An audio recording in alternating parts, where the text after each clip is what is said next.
અમદાવાદના ખાડિયા વિસ્તારમાં વહેલી સવારે સ્ટેટ મોનિટરિંગ સેલની ટીમ દ્વારા દરોડા પાડવામાં આવ્યા। હજીરાની પોળ વિસ્તારમાં છેલ્લા કેટલાક સમયથી આ પ્રકારે હાઈ પ્રોફાઇલ જુગારધામ ચાલતું હતું। ત્યારે મહત્વની વાત એ છે કે જુગાર રમવા આવનાર દરેક જુગારીઓને તમામ પ્રકારની સુવિધાઓ અહીંયા પૂરી પાડવામાં આવતી હતી અને પોલીસ પકડે નહીં તે માટેની જવાબદારી પણ લેવામાં આવતી હતી। ખાસ કરીને હજીરા પોળમાં પોલીસથી બચવા માટે તમામ જગ્યાએ સીસીટીવી કેમેરા પણ લગાવવામાં આવ્યા હતા।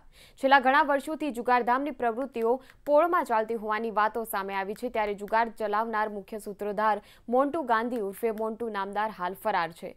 હાલ તો સ્ટેટ મોનિટરિંગ સેલની ટીમે 35 જુગારીઓને ઝડપી 1,86,000 રૂપિયા રોકડા, વાહનો અને મોબાઈલ કબજે કર્યા છે અને સાથે જ સીસીટીવી કેમેરાનું ડીવીઆર પણ કબજે કરવામાં આવ્યું છે।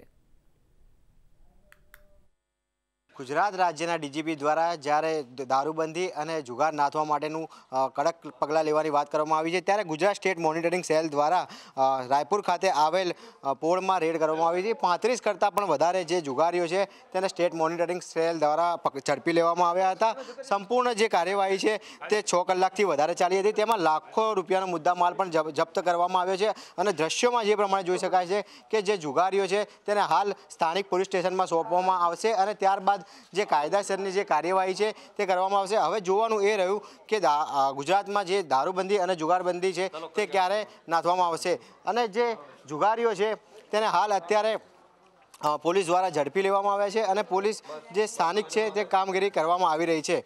કેમેરામેન નયન સાથે રવિ ભાવસાર, મંતવ્ય ન્યૂઝ, અમદાવાદ।